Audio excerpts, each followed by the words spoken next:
Chapter 7. It's dark now, about 8 o'clock in New York in the month of December, and Jonas has been sleeping for hours. I knock at the door, and there isn't an answer. My heart is pounding in my chest. I don't want to walk in and discover that Jonas has done the unspeakable. I take a hard breath and open the door an inch at a time. I watch at the door to the bathroom. It's open. I see a figure standing at the sink, and I exhale. I compose myself before I call out. Take my hand from my mouth and drop it to my side.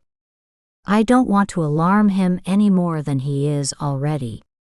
He's staring at himself in the mirror, as if he's looking at a stranger. He turns his head to the side, examining the face before him. Maybe he doesn't recognize himself. Maybe he's trying to figure out something. What? I don't know.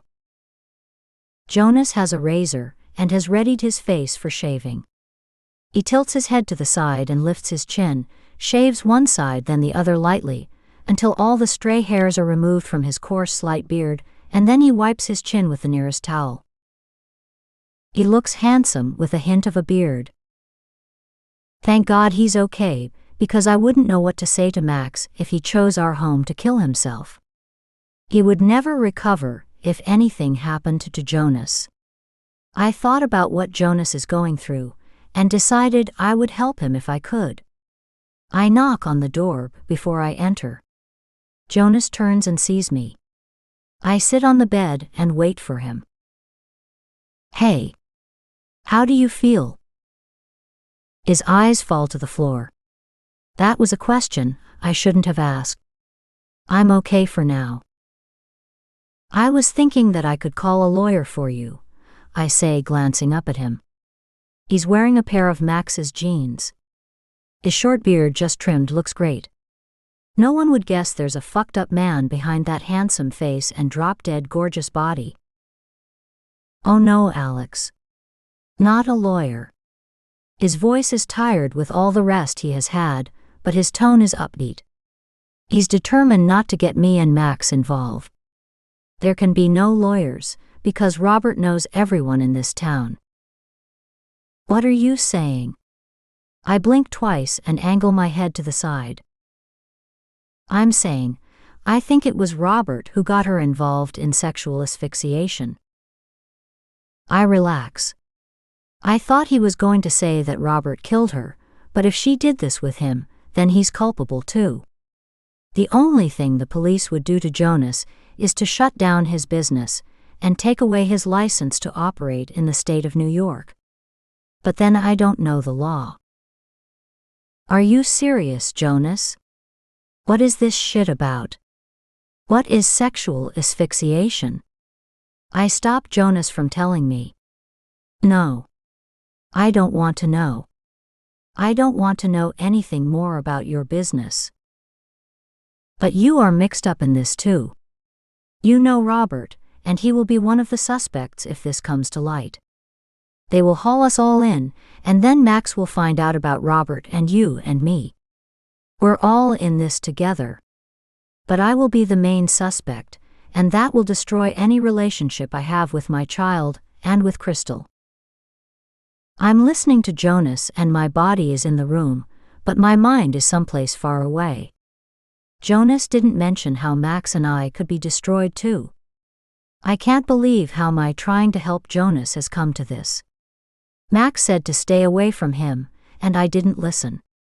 The only reason that he didn't detach himself from Jonas was because Jonas didn't have anyone in the world to care for him and help him. What about me? What do you think Max will say when he finds out about me and Robert? I'll never tell him, Jones says, making an attempt to comfort me. He can't comfort me. He can't comfort himself. What about Robert? We can't trust Robert to keep that a secret. He has already threatened me with telling Max that he plans to take me from him. You never mentioned that to me, Alex, Jonas says, concerned. When have I had time to tell you? When I thought you had called me to your office, and I found out it was Robert, He was trying to get me involved with him again. It occurred to me that Robert was in Jonas's office, but Jonas usually keeps that office locked. What was Robert doing with the key to your office and your phone? I had to hand over the key because I was behind in the monthly rental of that building.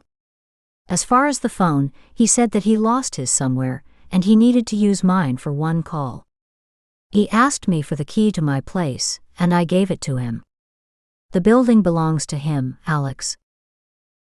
I had to take out a loan to have the mansion renovated to accommodate my clients. At first I was flush with money, and then the clients began to leave. I think Robert had something to do with that.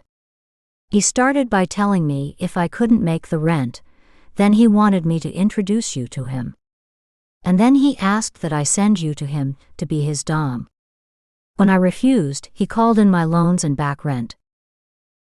At some point I was able to catch up on the loans, and then he made another request for you, and I refused. That's when I offered him Miranda, and he canceled some of my debts. The woman's name is Miranda, but I didn't need to know that. Where is Miranda? I hope you're not going to tell me you moved her body, or tampered with the crime scene. Jonas shook his head, closed his eyes, and then opened them. I knew the answer. Breathless, I asked, "What did you do with the body?" I put it in a large suitcase in my closet. I blew out a hard breath. What are you going to do about it? That's why I came here. I didn't know where to turn. I have to figure something out, because someone is going to believe I did it. I stare at him. You think? That came out sarcastic and snarky. Now wasn't the time for this, so I pulled back. I didn't hurt her, Alex. I stand in front of him. Jonas is still sitting on the bed when he wraps his hands around me and lays his head on my stomach, as if he's a child and I'm the mother. He used to do that when we were huddled in a cardboard box on the streets of Seattle when it rained. I pass my hands over his dark hair and pat his head. I know you didn't do it, Jonas. But who did? And then I make a big mistake. I get the bright idea to involve a friend in this quicksand. Wait here, I say to Jonas. I ease his head up from my lap and hurry out of the room. Reaching for my phone, I call Brandon. It's a late Sunday evening.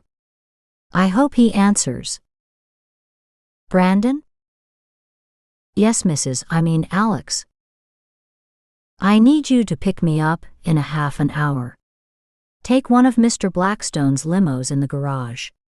I'll be waiting out front. Thank you, Brandon. I didn't give him a chance to say no, but he wouldn't have turned me down anyway. Anything for you, Mrs. Blackstone. Gathering up my nerves with a partially drunk and completely out of it Jonas, we head for the elevators. Before we left the apartment, Jonas had to have 2 more drinks before he could face this mess. I was thinking, no, I wasn't thinking, because if I had been, I would have called the police and let what will be will be. When we stepped off the elevator, Robert was strolling through the open door, heading in our direction. I hesitated, took Jonas's arm and whispered in his ear. Robert is coming, Jonas. Pretend you're Max. No one can tell the difference. Don't talk to him. Blackstone. I thought you were in Hong Kong. That's good to know. Robert knows where my husband is, and I don't. I'm now furious but somewhat relieved. I'm busy now, Robert. I'm with my wife, and as you can see, I'm not in Hong Kong. We strolled by him, never meeting his gaze. Jonas was perfect, but he never follows directions. I said, don't talk to him. The beard is a nice touch, Blackstone. I need to grow one. I hear the women love it, Robert calls out to us, trying to generate a conversation. We never turn around. Robert looks once and turns to the elevator door. Saying nothing more, we walked to Brandon, as he stood at the limo door and held it open for us. I stepped in, and Jonas came behind me. Before we entered the car, I glanced over Jonas's shoulder. Robert was still giving a curious glimpse at us, and he was staring down Brandon, and Brandon gave him an equal stare. I directed Brandon to take us to the club, and he drove us there sooner than I wanted. I was in no hurry to confront a gruesome situation. And I didn't know what to do without including someone else in my diabolical plan. There was only one thing to do, and that was to get rid of the body. Because bodies never stay hidden. Brandon parked the limo. "Don't get out. I'll call you when I need you," I say to Brandon. Jonas opens the car door and stands, his hand shaking when he holds it out to me to take. I don't know how I can thank you. I don't have the capacity to think anymore. I never did. Max always took care of my fuck-ups, and boy did I have some. Jonas's voice is barely audible. Not like the fuck-up now, I'm thinking. Jonas is sweating, even though it's 40 degrees outside. He's looking at me as we walk to the door, then he turns to me and say, "I don't know how I get into these situations. I can't seem to do the right thing. After this is over, Alex, I'm going to leave. I've caused too much problems for you and Max." His hand is unstable when he puts the key in the lock. It takes a few minutes. "What about Crystal?" I say as he opens the large wooden door. "I'll have to send for her later." "But where will you go?" I question as he turns off the alarm system. "I thought about hiding out at one of Max's cabins in Montana until this blows over." My hair raised thinking about how close Jonas would be to us. I was hoping he said Europe, or someplace where there's no extradition treaty, and he can't be deported back to the US. Jonas turns on the lights. The place looks different with a flood of lights. Like anything, when lights are cast on something, you see all the imperfections. "I don't think you need all those lights." He quickly turns them off, thinking that I know something that I don't. We stop at the door to his office. "Where is she?" I question. "In the closet." I put her in a large rolling suitcase. "If you hadn't done that, we could have called the police, and Max could have gotten you a good lawyer." I wasn't thinking, Alex. I saw her hanging there naked, and I panicked. All I thought about was that someone would think that I did this. People still think I killed that heiress in San Francisco, because the same thing happened to her. I vaguely remembered that. I really tried to forget it. Jonas spent time in jail, until Max had to turn over every rock to clear him. When he opened the door to his office, my phone rang. It was a hell of a time for someone to call. I motioned to Jonas to be quiet. I stood in the doorway and looked at the phone. I kept it on because of the children. "It's Max." "Max, couldn't you call earlier? Aren't you in Hong Kong?" "Who told you that?" "I'm in Las Vegas. I had to meet with some buyers, and I just wanted to check on you. You seemed unhappy when I left you. I wanted to tell you that I love you, and I will be home tomorrow, and we can have a date night. Meet me at the apartment." It's a hell of a time to have a date night. But I couldn't tell Max, "I'm helping your fucked up brother dispose of a body tonight, and I don't know if I will be available tomorrow. Let me check my schedule." "I'll be there, Max. Kiss the boys for me, and where are you now?" "I'm with my girlfriend at her apartment. You know, the one I introduced you to. The one that was so enthralled with you." "I get that a lot, but I only want you, Alex." "I love you, Max." I had to get rid of him. Jonas stood glancing at me. A tear formed in his eyes every time he touched the suitcase. I still don't know how he got the courage to put her in there. I hope he told me the truth. Get the suitcase and let's go, I said, directing a mournful Jonas Blackstone. His eyes are swollen, his nose is runny, he's sniffling, and his hands are shaking. But he's standing tall, and he's handsome in a black leather jacket. Mourning doesn't really become Blackstone. This Blackstone doesn't handle things well, especially death. I can't, Alex. I'm just going to turn myself in, he says without reservation. And tell them what? By you tampering with the crime scene, they will give you time just for that, and they will think that you're guilty. Now stop it. But you know I'm not. I don't count. What do you want me to tell the police? That I know that Jonas Blackstone couldn't have done this.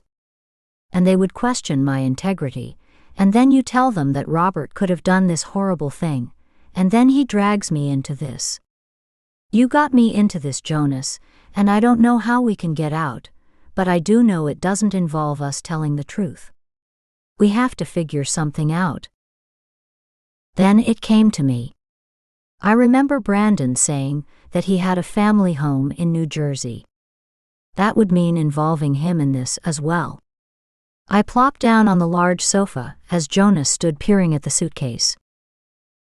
My phone rang again and I jumped. Looking at it, I saw that Brandon was calling me. I answer the phone. Do I have time to go for a burger? No. We'll all get one together. We'll be out in 10 minutes. What was my plan? Buy him a burger and say, by the way, can you help me dispose of a body on your family land? Maybe I can sweeten it with money.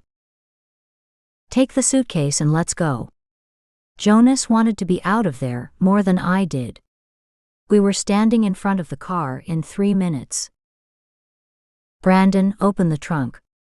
Could you give Mr. Blackstone a hand?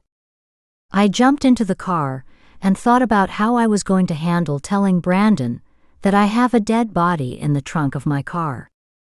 After loading the suitcase, Jonas hopped in beside me. Let's go for some burgers and fries, Brandon. I saw a smile cross his face. I don't know if it was because he was hungry or he felt that we were just like family now.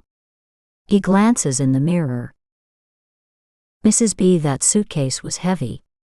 Do you think Mr. Blackstone is hiding a dead body? He chuckles, trying to make me smile. I know he said it as a joke, but I was close to admitting that it was a body. But I couldn't do that to Brandon. I had done enough to him. If he ever discovered I used him, he would not think of me in the same light as before. However, I wanted his respect more than I wanted anything at this time. Chapter 8. After we drove around and ate our burgers at White Castle, Brandon's favorite place, I said, "Take me to New Jersey." I observed Brandon's eyes watching at me in the mirror. Studying his face for a moment, his forehead furrows, and he tilts his head to the right, confused. What part of New Jersey? Brandon questions in a cheerful voice. He enjoys driving my cars as much or more than his motorcycle. He likes his job, and the black suits I bought him to make him look conservative. He had me promised that he wouldn't wear the hat that Max suggested he wear. Brandon had admitted that working for me was interesting and fun. But working for me can be risky, and he will soon discover that, especially since Jonas is involved. This is his first time meeting Jonas. He smiled and nodded as he had done with Max. I could tell he was impressed with Jonas. Jonas smiled and nodded back, showing that he trusted him. Max liked Brandon right off, even if he was close to my age. Max had been secure in our marriage and relationship. That's probably why Robert got under his radar. Brandon had a way about him that people seemed to take to him. He has a warm smile for everyone. He's not threatening. Brandon doesn't come off as dark and brooding like Max. But then Max had Jonas to take care of. That alone should account for Max's bleak disposition. Do you remember telling me about a piece of land you wish you could sell because you needed money to pay your tuition for your final year in law school? A smile broke on Brandon's face. Yeah. Sure. Jonas touched my knee. He realized that I had found a way to dispose of the poor girl in the suitcase in the trunk of my car, and we weren't just taking a scenic ride to New Jersey. With that move, I had made Brandon an unwilling accomplice to what? We don't know if it is murder, suicide, or a sexual act gone wrong. In Jonas's desperation and panic to cover up a terrible problem, he has added one more unsuspecting person whose life will probably be changed by this. Well, I'm going to buy your land and home from you tonight, I say to Brandon. I lean forward. I want it for Jonas to store some of his possessions. I tell him only enough that he isn't implicated in case something goes wrong. And from my dealings with Jonas, something always goes wrong. Brandon didn't ask any questions. He headed for the tunnel with a muddled look in his eyes. Giving him an opportunity to sell his property sight unseen was good enough for him. That's why I liked Brandon. He never asked any questions. He just wanted to help me. Why, I didn't know. Maybe he saw the desperation of an uneasy life on my face, and he felt a kinship with me like I felt with Jonas. That is the reason I'm willing to put my marriage, myself, my whole life in jeopardy to help Jonas. I know it's crazy and people do crazy things, but Jonas is wearing a mask of helplessness I've seen on my face before I met Max. It would be great for storing things. Brandon agrees with me. There's a small house on the land and a detached garage in the back. You have money to fix it up. I could only afford to keep up with the taxes. Maybe I can buy it back later. Brandon is happy. I write him a check, and I hand it to him.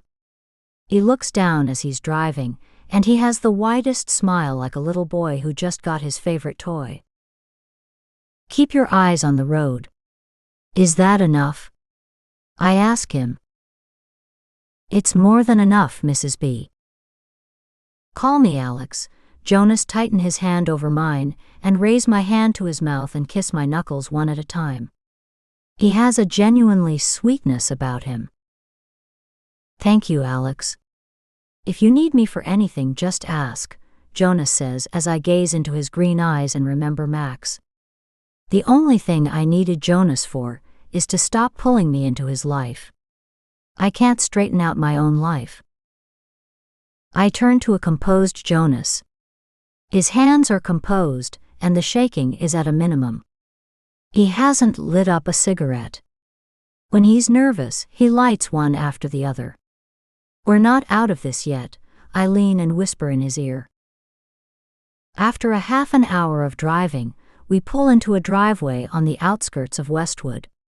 There is a small pre-war house surrounded by more homes of the same type. This place was once farmland. But you can't tell because there's a vibrant downtown area and homes being built. It's perfect. The place is perfect, Brandon. Just what Jonas needs.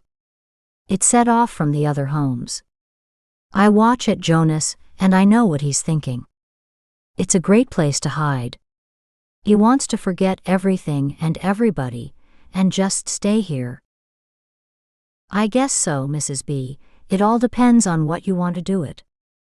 I come out every so often and try to keep the place clean. I stay here some weekends when I want peace and quiet. He parks the car and we all get out. Come show me the place. I look around and eye Jonas. He knows what to do. I keep Brandon distracted while he takes the suitcase out of the car. Brandon hands me the key to the door from his keychain, but first he opens the door and flicks on the light. See, it has all the comforts of home, Brandon says, walking with me through the house. I look around at the sofas covered with white sheets and the antique light fixtures. The mirror on the wall is mildewed and faded. I can't see my reflection. I really don't want to see myself. I probably wouldn't like what I see. A cabinet full of blue and white dishes stands against a wall in the dining room, across from a wooden table with 6 chairs. I'm walking slowly to the kitchen, as if I'm interested in the house. Brandon is smiling, thinking, I love the house as much as he does, but I'm trying to give Jonas time. It's a small house that has been taken care of in the midst of chaos. All the furniture in the rooms have sheets thrown over them, as if that will prevent the furniture from rot. The house has only 2 bedrooms and 1 bath. Brandon walks into one room with bunk beds. I follow after him. This is my room. I mean, our room, my brother and I. I didn't know you had a brother. I hadn't asked him anything about his family. Even when he was talking about his house, I had something on my mind. It was only when I needed him for this that my memory kicked in. It has been like that lately. It's a selfish way to live, but until I handle my own crazy stuff, I can't find room for anyone else. We're twins. Brandon looks at me, smiling as if he's remembering him fondly. Not like your husband and Mr. Jonas. They are mirror twins. We're fraternal twins. We look nothing like each other. You could pass him on the street, and it never would occur to you that we were even related. That could be a good thing, I murmur, thinking about Jonas and Max.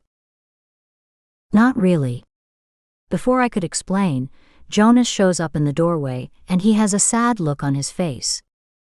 I didn't ask him where he put the girl, but I knew, and he knew that he had to get her out of that suitcase, and he had to do it soon. Let's go, Brandon. I've seen enough, Jonas says, turning away. Taking Jonas's hand, I lead him to the door. He doesn't appear to be able to think. He's still toying with the notion of turning himself in, but it's too late for that now. We were both in it. Way above our heads, and we would drown without a lifeline, and there was no one around or able to throw one to us. If all else failed, we could go on the run together. I would leave my children for Max to raise, and Jonas and I would be fugitives. I had enough money for us to live comfortable in Europe, where there's no extradition treaty. And I had lost my mind. There is no way I would leave my children and Max. He would go crazy, and my children would be floundering with nannies. Those thoughts were just what they were, something to keep my mind busy, where I can figure a way out of this. The first problem is to find out if Miranda did this on her own, or if Robert had a hand in her death. I hope not. I couldn't imagine being attracted to a man who would hurt an innocent girl. But I wouldn't be the first woman, and not the last. We drove back to Manhattan in silence. Every so often Brandon would look into the mirror at us, sitting together like the world had caved in, and in reality it had. Jonas and I were a miserable sight. We had everything in the world to be happy about, and everything in the world to be sad about. Since Jonas came to New York and got involved with Robert, he has been the poster boy of gloom and doom. I thought about myself and Max, and the only common denominator is Robert. Jonas was happy with Crystal and a child, Max was trying to sell his properties and get us back to Montana, and I was having a great sex life with Max until I met Robert. But it was Jonas who involves everyone in his disastrous life. Everything he touches, he has left a wake of destruction and turmoil. My limo pulls up and angles to the curb and stops. Brandon jumps out and opens the car door. Will that be all tonight, Mrs. B? Alex. Brandon had commenced to referring to me as Mrs. B. I didn't know when it began. Maybe he had been doing that all along, and I just notice. That will be all, I said to Brandon, looking into his eyes. If you need someone to drive you to my home, I mean your property, just call me anytime. I want to see what you've done to the old place. Mr. Blackstone may need to go there, I said, referring to Jonas. I don't think I will be going there anytime soon. I'll park the car and take my motorcycle home, Brandon says as Jonas treks up and down the sidewalk with anxious anxiety. Jonas glances at me. Alex, I need to go for a walk. I have to clear my head. I'll be back shortly. I think I'll get a drink at that French bistro I spotted on our way here. You can get a drink here. Are you sure you should be alone tonight, drinking? I won't be alone. I'll be surrounded by people laughing and drinking. If I come in now, I'll just pull you down. I think you've had enough of that lately. I thought you had stopped drinking, Jonas. I didn't understand at the time that when I offered him a drink, it would start him on that cycle again. I was as much a danger to him as he is to me. I had, but tonight is different. I can control it. But not tonight. He shakes his head, staring at me. I didn't try to stop him. He kissed me on the forehead and walked out into the cool night with his hands tucked into his jeans, wearing a black leather jacket, looking handsome and youthful, but far from that in reality. Glancing at him walking with his head up, trying to erase his insecure feelings, I watched at Jonas as he crossed the street. I watched at Jonas until he disappeared into a restaurant. It had gotten even colder than before we left, but he didn't seem to be affected by the wind and chill in the air. Turning and heading for the elevator, I put my key in, and when the door opened, standing there is Robert. What are you doing in my private elevator? Don't you know that your husband gave me access to it? He wanted me to check on you. Robert has a mischievous, sexy, smooth smile on his appealing face. Where have you been, Mrs. Blackstone?